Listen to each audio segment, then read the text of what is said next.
என்னதான் தூங்கினாலும் தூக்கமே பத்த மாட்டேங்குது அப்படின்னு சில பேர் சொல்லுவாங்க. சில பேர் தூங்கவே மாட்டாங்க. ஏன் இந்த தூக்கத்தில் இவ்வளோ ப்ராப்ளம்ஸ் வருது? ஒன்று வந்து டயர்ட், இன்னொன்று தூக்கம். ஒவ்வொரு நைட்டும் நம்ம மொபைல் ஆஃப் பண்ணால் மட்டும் தான் நீங்கள் டீப்பாக தூங்க முடியும். ஓகே, இல்லைன்னா தூங்க முடியாது. நீங்கள் ஒரு நாள் இந்த வீடியோ பார்க்குறவங்க யாராக இருந்தாலும் சரி, நீங்களும் சரி, ஒரு நாள் மட்டும் நீங்கள் உங்களுடைய ஃபோனை ஆஃப் பண்ணிவிட்டு தூங்கி பாருங்கள். அதுதான் தூக்கம். நாயெல்லாம் கடிச்சிச்சுனாக்கா என்ன பண்ணுவாங்கன்னா, போய் டாக்டர்கிட்ட கேட்டிங்கன்னா நாய் உயிரோடு இருக்கான்னு கேட்பாங்க. ஆமாம், அந்த கடித்த நாய் நல்லா இருக்கான்னு செக் பண்ணிக்கோங்க சொல்லுவாங்க. அது செத்துச்சுன்னா நமக்கு ப்ராப்ளம். கடித்த நாய்க்கும் உங்களுக்கும் ஒரு ரேபிஸ் கனெக்ஷன் இருந்துக்கிட்டே இருக்கும். சில பேர் வந்து தூங்கும் பொழுது தலைக்காணி கீழே ஃபோன் வச்சுப்பாங்க, தலைக்கு மேலேயே ஃபோன் வச்சுட்டு தூங்குவாங்க. இதெல்லாம் ஆபத்தானதா சார்? ஆபத்து இல்லை, மிகப்பெரிய ஆபத்து. அதான் நான் சொன்னல, அந்த மைக்ரோ ஓவனில் நம்ம மூளையை தூக்கி வச்சிடுற மாதிரி, நம்ம உடம்பை தூக்கி வைக்கிறது தான். அது கொஞ்சம் கொஞ்சமாக ஹீட் ஆகி ஒரு நாள் பஸ்ட் ஆகும். அதான் பிரெயின் டியூமர். ஸ்ட்ரெஸ், ஆன்சைட்டி, பணப்பிரச்சனையாக இருக்கும், மனப்பிரச்சனையாக இருக்கும், ஃபேமிலி பிரச்சனையாக இருக்கும், குழந்தைங்களால பிரச்சனையாக இருக்கும், ஏதோ ஒரு எனிமினால பிரச்சனையாக இருக்கும். இதெல்லாம் மண்டக்குள்ளே இருக்கும்போது தூக்கம் வராது. இதெல்லாம் பிரச்சனை வந்தவங்களுக்கு என்ன மருந்து அப்படின்னு பார்த்தீங்கன்னாக்கா, தூக்கம் அப்படின்றது ப்ராப்பரான ரொட்டீனாக இல்லாததால் நம்ம உடம்புல பிரச்சனைகள் வருமா சார்? 100% ஸ்ட்ரெஸ்ஸு. ஆரோக்கியம் ஸ்ரீகுரு நேயர்கள் அனைவருக்கும் வணக்கம். இன்றைக்கி நம்மளோட டாக்டர் மாயன் செந்தில் சார் அவர்கள் இணைஞ்சிருக்காங்க. வணக்கம். வணக்கம் சார். இந்த தூக்கம் அப்படின்றது வந்து இன்றைக்கு வந்து ரொம்ப பெரிய பிரச்சனையாக இருக்குது சார். அதிகமாக உழைக்கிறது எதுக்கு அப்படின்னா, நிம்மதியாக சாப்பிட்றதுக்கும் நிம்மதியாக தூங்குறதுக்கும் தான். ஆனால் இன்றைக்கி நிம்மதியான உணவுமே நமக்கு இல்லை. ஃபுட்டு வந்து அப்படியே டோட்டலாக மாறிடுச்சு, நம்மளோட கல்ச்சரே மாறிடுச்சு. தூக்கமும் அதே மாதிரி தான். என்ன தான் தூங்கினாலும் தூக்கமே பத்த மாட்டேங்குது அப்படின்னு சில பேர் சொல்லுவாங்க. சில பேர் தூங்கவே மாட்டாங்க. ஏன் இந்த தூக்கத்தில் இவ்வளோ ப்ராப்ளம்ஸ் வருது சார்? இது வந்து ரொம்ப ரொம்ப சிம்பிளான கொஸ்டின் தான். ஆனால் சொல்கிறது தான் கொஞ்சம் டிஃப்ரெண்ட்டாக இருக்கணும். தூக்கம் என்பது வந்து எல்லோரும் நினச்சிட்டு இருக்காங்க நல்லா தூங்குறோம் அப்படின்னு நினச்சிக்கிட்டு இல்லை. 2 டைப் இருக்குது. ஒன்று வந்து டயர்ட், இன்னொன்று தூக்கம். நீங்கள் வந்து இப்போ நீங்கள் நார்மலாகவே பார்த்தீங்கன்னாக்கா இந்த மீடியாவில் இருக்கும், கரெக்டான தூக்கமானு பார்த்தா டயர்ட். ஏன்னா மூளை வந்து வேலை செஞ்சுட்டே இருக்கும். ஒரு மொபைல் வந்து பார்த்திங்கன்னா ஹேங் ஆகும். ஏன்? ஃபுல்லாக வச்சுன்னா ஹீட் ஆகி இருக்கும். அதே மாதிரி தான் மூளையும். சிறுமூளை, பெருமூளை இருக்குது. அடுத்தது வந்து பார்த்திங்கனாக்கா நம்மளுடைய தாட், அதை வந்து ஆஃப் பண்ணணும். ஒவ்வொரு நைட்டும் நம்ம மொபைல் ஆஃப் பண்ணால் மட்டும் தான் நீங்கள் டீப்பாக தூங்க முடியும். ஓகே, இல்லைன்னா தூங்க முடியாது. நீங்கள் வந்து நான் சைலண்ட்டில் வச்சுட்டேன் சார், ஆஃப் பண்ணணும்னு இந்த மூளைக்கு தெரியணும். நீங்கள் ஒரு நாள் இந்த வீடியோ பார்க்குறவங்க யாராக இருந்தாலும் சரி, நீங்களும் சரி, ஒரு நாள் மட்டும் நீங்கள் உங்களுடைய ஃபோனை ஆஃப் பண்ணிவிட்டு தூங்கி பாருங்கள். அதுதான் தூக்கம். ஏன் அப்படின்னாக்கா, இந்த ஃபோன் கால் வருது எல்லாம் கிடையாது. இந்த ஃபோனுக்கும் உங்களுக்கும், அதாவது அந்த நெட்வொர்க்குக்கும் உங்களுக்கும், அந்த பாய்சனுக்கும் மைண்டுக்கும், நான் பாய்சன் தான் சொல்லுவேன். அது ஏன்னா ஸ்லோ பாய்சன் தான் நான் சொல்ல முடியும். ஏன்னா அதுக்கும் கனெக்ஷன் இருந்துகிட்டே இருக்கும். நீங்கள் ஆஃப் பண்ணி, நீங்கள் வந்து திருச்சியில் இருக்கீங்கன்னு வச்சுக்கோங்க இல்லையா, திருச்சியில் நீங்கள் ஃபோனை வச்சுட்டு அதில் ஆன் வச்சுட்டு நீங்கள் ஆஸ்திரேலியாவில் நீங்கள் போய் நீங்கள் தூங்கினாலும் தூங்க முடியாது. ஏன்னா நெட்வொர்க். இந்த நாயெல்லாம் கடிச்சிச்சுனாக்கா என்ன பண்ணுவாங்கன்னா, போய் டாக்டர்கிட்ட கேட்டிங்கன்னா நாய் உயிரோடு இருக்கான்னு கேட்பாங்க. ஆமாம். ஏன் அப்படின்னு கேட்டாங்கன்னா, அது செத்துருச்சுனாக்கா எக்ஸ்ட்ரா ஊசி போடணும். ஏன்னா ரேபிஸ் ஃபார்மேஷன். நல்லா இருக்குது அப்படின்னா நாயை நல்லா பார்த்துக்கோன்னு சொல்லுவாங்க, நம்மளை கவனிச்சிக்கோன்னு சொல்ல மாட்டான். அந்த கடித்த நாய் நல்லா இருக்கான்னு செக் பண்ணிக்கோங்க சொல்லுவாங்க. அது செத்துச்சுன்னா நமக்கு ப்ராப்ளம். ஏன்னா கடித்த நாய்க்கும் உங்களுக்கும் ஒரு ரேபிஸ் கனெக்ஷன் இருந்துக்கிட்டே இருக்கும்.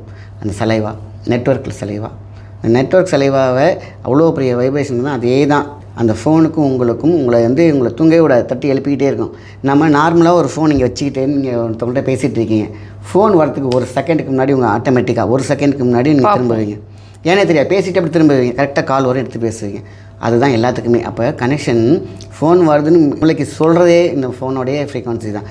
அப்போது நீங்கள் ஆஃப் பண்ணலைன்னா நம்ம மூளைக்கு தெரியணும் ஃபோன் ஆஃப். அதான் அந்த இதுக்குள்ளே கட் ஆனால் மட்டும்தான், நெட்வொர்க் கட் ஆனால் மட்டும்தான் நீங்கள் தூங்க முடியும். ஸோ அப்போ இதுக்கப்புறம் தூங்குறதுக்கு முன்னாடி ஃபோனை ஆஃப் பண்ணிவிட்டு தூங்கணும். ஆமாம். ஆனால் சில பேருக்கு வந்து பார்த்திங்கன்னா எல்லோரும் வெளியில் இருப்பாங்க, அப்பா அம்மா வந்து வயசானவங்க இருப்பாங்க, எமர்ஜென்சிக்கு நைட்டு கால் பண்ணுவாங்க, வேறு வழி இல்லை, அவங்களாம் லேண்ட்லைன் இது மாதிரி வச்சுக்க வேண்டியதான். ஆனால் ஃபோன் ஆஃப் பண்ணிவிட்டு எவ்வளோ நேரம் ஆனாலும் ஆஃப் பண்ணிவிட்டு படுத்து பாருங்கள், அதை தூக்கம். நீங்கள் தூங்கிட்டு இருக்கும்போது உங்கள் பேர் சொல்லி கூப்பிட்டா டக்குன்னு முழிச்சிங்கன்னா அது தூக்கம் கிடையாது. உங்களை வந்து எழுப்பணும் உங்கள் பேர் சொல்லி. இல்லைன்னா 2 மாட்டி அவங்கள ஆட்டினா மட்டும்தான் அப்படி எழுந்திரிச்சு என்ன அப்படிம்பீங்க. அதுதான் தூக்கம். உங்கள் பேரை கூப்பிட்ட உடனே நீங்கள் லைட்டாக உங்கள் பேர் அப்படின்னா டக்குன்னு எழுந்திரிச்சிங்கன்னா நீங்கள் மேலாப்பில் இருக்கிறது, அதுக்கு பேர் டயர்ட். தூக்கம் அப்படிங்கிறது நீங்கள் ஆல் டீப் ஸ்லீப். அப்போ தான் அந்த ஆயில் நீடிக்கும், நேச்சுரலாக தூங்குறது. நம்ம தான் அவ்வளோ பிரச்சனைகளை தூக்கிட்டு அடுத்த நாள் இருக்கிறது ஓடுறதுக்கும் சரியாக நம்ம டீப்பாக தூங்கலாம். இன்றைக்கி எனக்கு தெரிஞ்சு இந்த வீடியோ பார்க்குறவங்க யாருக்குமே நான் முழுசாக தூங்கினேன், திருப்தியாக தூங்கினேன்னா வாய்ப்பே கிடையாது. மொபைல் ஆஃப் பண்ணால் மட்டும்தான். இது ஒரு காரணம் நான் சொல்ல வரல, எவ்வளோ காரணங்கள் இருக்குது. ஆனால் இதுதான் 99% காரணம். சரி, இப்போ சில பேர் வந்து தூங்கும் பொழுது தலைக்காணி கீழே ஃபோன் வச்சுப்பாங்க, தலைக்கு மேலேயே ஃபோன் வச்சுட்டு தூங்குவாங்க. இதெல்லாம் ஆபத்தானதா சார்? ஆபத்து இல்லை, மிகப்பெரிய ஆபத்து. அதான் நான் சொன்னல, அந்த மைக்ரோ ஓவனில் நம்ம மூளையை தூக்கி வச்சிடுற மாதிரி தான், நம்ம உடம்பை தூக்கி வைக்கிறது தான். அது கொஞ்சம் கொஞ்சமாக ஹீட் ஆகி ஒரு நாள் பஸ்ட் ஆகும். அதான் பிரெயின் டியூமர். இன்றைக்கி நீங்கள் ஸ்டேட்டஸ் சென்சஸ் எடுத்துக்கிட்டிங்கன்னா பிரெயின் டியூமரில் பாதிக்கப்பட்ட பெண்கள் தான் அதிகம், ஆண்கள் அதிகம். பசங்க கையில் வச்சுருக்காது தெரியாது அவங்களுக்கு. ஆனால் பிரெயின் டியூமர்னால் அசால்ட்டாக இன்றைக்கி ஏற்றுறாங்க. அது கட்டி ரத்த கட்டியாக மாறும். அது வந்து இன்றைக்கி வந்து பார்த்திங்கன்னா அது பசங்கள்கிட்டே இருக்குது. சின்ன பசங்க 28, 30, 15 மொபைல் யாரெல்லாம் கையில் ஒரு வயசுலேருந்தே குழந்தைங்க கிட்ட மொபைல் வந்துருச்சு. அதுதான் அது என்ன ஆகுனா யங்காக இருக்கிற வரைக்கும் மெட்டபாலிசம் அதிகமாக இருக்கிற வரைக்கும் ஏதோ ஓரளவு பேலன்ஸ் பண்ணுறாங்க. ஒரு ஸ்டேஜ் அவங்க வரும்போது அடுத்த ஸ்டேஜுக்கு போகும்போது அது குறைய ஆரம்பிக்குது. அப்போ தான் இந்த பிரச்சனை வருது. இன்சோமேனியா ப்ராப்ளம் அப்படிங்கிறதே தூக்கமின்மை. அதாவது நைட்டு ஆகிட்டோம்னா அந்த காலத்தில் உள்ள தூக்க முறை எப்படி 6 மணி ஆனோன்னா அங்கே எதுவுமே கிடையாது, தூங்கிடுவாங்க. காலையில் சூரியன் வந்தால் மட்டும்தான் எழுந்திரிப்பாங்க. இதுதான் டீப் ஸ்லீப். ஏன்னா எதுவுமே எந்த பொட்டென்ஷியலுமே கிடையாது, அங்கே ஃபோன் கிடையாது, எதுவுமே கிடையாது, கால் வருமா மெசேஜ் வருமான்ற எண்ணமே கிடையாது, இது எல்லாமே இருக்காது. அப்போ நல்லா தூங்கி எழுந்திரிச்சாங்க. அவங்க பாருங்கள் எவ்வளோ, அதுதான் தூக்கத்தை கெடுத்தவங்கன்னா அவங்க வாழ்க்கையை அவங்களே பதக்குழியில் வச்சுக்கிட்ட மாதிரி தான். ஸோ அதுதான் இந்த விஷயம், பசங்களையும் பாதிக்கக்கூடிய விஷயந்தான் இன்சோமேனியா ப்ராப்ளம். இதெல்லாம் எதனால் காசஸ்ன்னு வருது இப்போ உள்ளதுன்னு சொல்லியாச்சு. மெயின் ஃபோன், மற்றது உணவு பிரச்சனைகள், அப்புறம் ஒர்க் பண்ணுற விஷயம், நம்ம வந்து ஒர்க் லோட் அதிகமாக இருக்கிற விஷயம். ஏன்னா இன்றைக்கி ஃபுல்லாக சிஸ்டத்துலேயே இருக்கிறோம். ஃபுல்லாக நம்ம உடம்பு ஹீட், இந்த ஹீட்டு தான் எல்லா பிரச்சனைக்கும் காரணம், வியாதிகளுக்கு காரணம். அடுத்தது மொபைல், அது இல்லாமல் இருக்க முடியாது. இதுலேருந்து வெளில வரணும் அப்படின்னு கேட்டிங்கன்னா மூளையை வந்து சாஃப்டாக வச்சுக்கணும். அப்போ வந்து கூல், அதான் சொல்லுங்கள் மூளை சூடு அப்படிம்பாங்க, ரொம்ப சொல்ல போனால் மூளை கடுப்பு அப்படிம்பாங்க. அந்த கடுப்பு சொல்லுங்கள் வயிறு கடுத்துட்டு இருக்க மாதிரி இருக்கும்பாங்க. சூடுங்கிறது உடம்பு சூடு. கடுப்புக்கும் சூடுக்கும் 2 வித்தியாசம் இருக்குது. ரெண்டுமே மொபைல் கொடுத்துரும். இன்னொன்று வாழ்க்கையில் இருக்கக்கூடிய டென்ஷன், ஸ்ட்ரெஸ், ஆன்சைட்டி, பணப்பிரச்சனையாக இருக்கும், மனப்பிரச்சனையாக இருக்கும், ஃபேமிலி பிரச்சனையாக இருக்கும், குழந்தைங்களால் பிரச்சனையாக இருக்கும், ஏதோ ஒரு எனிமினால் பிரச்சனையாக இருக்கும். இதெல்லாம் மண்டக்குள்ளே இருக்கும்போது தூக்கம் வராது. ஸோ இதெல்லாம் பிரச்சனை வந்தவங்களுக்கு என்ன மருந்து அப்படின்னு பார்த்தீங்கன்னாக்கா ஜாதி பத்திரிப்பூ. சிம்பிள். அது குழந்தைங்களுக்கும் கொடுக்கலாம், பெரியவங்களுக்கும் கொடுக்கலாம். எந்த வயசுல இருந்து சார் குழந்தைங்க? தாராளமாக எடுக்கலாம். ஒரு 15 அபோவ் நீங்கள் யாருக்குன்னா கொடுக்கலாம். 15 அபோவ்க்குலாம் அவங்களுக்குலாம் பிரச்சனை இருக்காது அப்படின்னு பார்த்தா இருக்காது. 15 வயசில் பிரச்சனை இருக்குமா? இருக்கும். ஸ்கூலில் வந்து பார்த்திங்கன்னா ஓவர்லோடு இருக்கும். இது பண்ணணும், அடுத்த லெவலில் போகணுங்கிறதுக்காக கொடுக்கக்கூடிய திணிப்புகள் நிறையா இருக்கும். ஒவ்வொரு ஸ்கூலுக்கும் ஒவ்வொரு டிஃப்ரென்ஸ் இருக்கும். ஸோ அதை நம்ம வந்து எஜுகேஷனில் நம்ம சொல்ல முடியாது. ஆனால் ப்ரெஷர் யாருக்கு இருக்குன்னா பசங்களுக்கு இருக்கும். வீட்டில் தான் வந்து சொல்லுவாங்களான்னு பார்த்தா அதுவும் வராது. இந்த எல்லாமே தூக்கத்தில் என்ன எரிஞ்சு விழுகக்கூடிய பக்குவம் இப்போ பசங்கள்கிட்ட இருக்குது, பெரியவங்கள்ட்டையும் இருக்குது. ஸோ அதனால தான் இந்த டோப்போமினில் பக்கத்துக்கிட்ட ஒரு சின்ன ஒரு பட்டன் இருக்கிறதா மெஜர்மெண்ட் பண்ணிக்கோங்க. நைட் ஆகிடுச்சுன்னா தூங்கணுன்னா ஆன் ஆஃப் அதிலே பண்ணும். ஆன் ஆஃப் ஆக்சிஜன் சொல்ல போனாக்கா ஹார்ட் வந்து அழகாக மெல்லமாக நைட்டு பம்பு துடிச்சிட்ருக்கும். அதை மெல்லமாக தூக்கணும். துடிச்சிக்கிட்டே இருந்தால் எப்படி தூங்கும்? நம்ம தான் படப்படப்பிலே இருக்கிறதுனால தூங்காது நார்மலாகவே. ஸோ அதனால் ஜாதி பத்திரி பூ என்ன பண்ணுன்னா ஸ்ட்ரெஸ்ஸு, ஆன்சைட்டி, குழந்தைங்களோட மெமரி, ப்ரெஷர், எப்பொழுதுமே கூலண்ட்டாக இருப்பாங்க. இதுக்கு தான் ஜாதி பத்திரி பூ. நான் கைகண்டு பார்த்தது எத்தனையோ பேருக்கு ஆன்டிசம் குழந்தைங்களுக்கு ஜாதி பத்திரி பூவில் பாலில் கொடுக்க அவ்வளோ அழகாக காமாகறாங்க. அக்ரேவிட்டி, அதை சூப்பர் அக்ரேவிட்டின்னு சொல்லுவாங்க. இல்லைன்னா டோட்டலாகவே அவங்க சொல் பேச்சே கேட்கல அந்த பையனா ஜாதி பத்திரியில் பாலில் கொடுத்துங்க ஒரு வாரத்தில் அழகாக காமாவாங்க. எல்லாத்தையும் காமன் பண்ணக்கூடிய விஷயம் இந்த ஜாதி பத்திரி பூ. ஸோ நம்மக்கிட்ட இருக்கக்கூடிய ரொம்ப சிம்பிளாக நாட்டு மருந்து கடையில் கொடுக்கக்கூடிய பொருள் ஜாதி பத்திரி பூ. சரி, இப்போ தூக்கம் அப்படின்றது வந்து ப்ராப்பராக தூங்கலை, இல்லை நமக்கு வந்து ஃபோன் இருக்கிறதால நமக்கு அந்த தூக்கம் வந்து சரியாக இல்லை, இதெல்லாம் ஒரு பக்கம் இருக்கா சார்? சில பேருக்கு நைட்டு 2 மணிக்கு தூங்கி 10 மணி வரைக்கும் தூங்குவாங்க சார். ஆனால் நம்மளோட ரொட்டீனே பார்த்தோம் அப்படின்னா அதிகபட்சம் 9 மணிக்கு, காலையில் 5, 6க்கெலாம் எழுந்திரிச்சணும். இந்த தூக்கம் அப்படின்றது ப்ராப்பரான ரொட்டீனாக இல்லாததால் நம்ம உடம்புல பிரச்சனைகள் வருமா சார்? 100% ஸ்ட்ரெஸ்ஸு, ஆன்சைட்டி, அதுக்கப்புறம் தண்ணி அந்த உடல் பருமன். ஒழுங்காக தூங்கலைன்னா உடம்பு வருமா? 100%.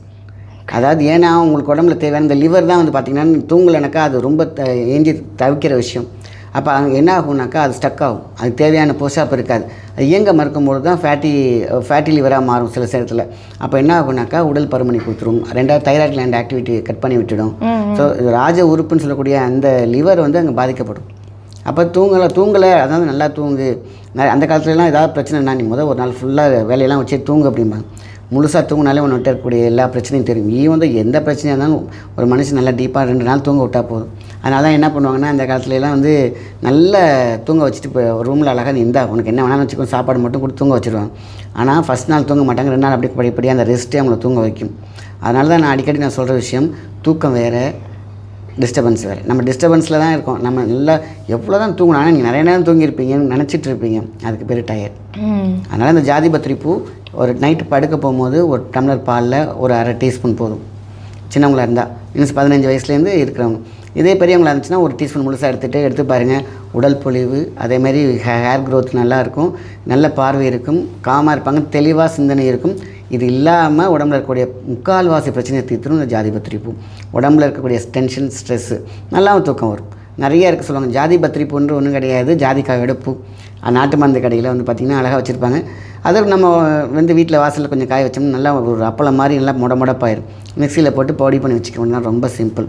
தூக்கத்துக்கு மட்டும் கிடையாது, ஹெல்த்து, பிளட்டு ஃப்ளோவுக்கு எல்லாமே நல்லா நிம்மதிக்கான ஒரு விஷயம் என்னென்னு கேட்டிங்கன்னா அந்த ஜாதிபத்திரி பூ. நிச்சயமாக சார், தூக்கம் அப்படின்ற ஒரு விஷயம்தான் வாழ்க்கையில் பெரிய பிரச்சனையை கொடுத்துட்ருக்கு நிறைய பேருக்கு. அதுக்கு ரொம்ப சிம்பிளான ஒரு மருத்துவம் வந்து இன்றைக்கி நீங்கள் கொடுத்துட்டீங்க.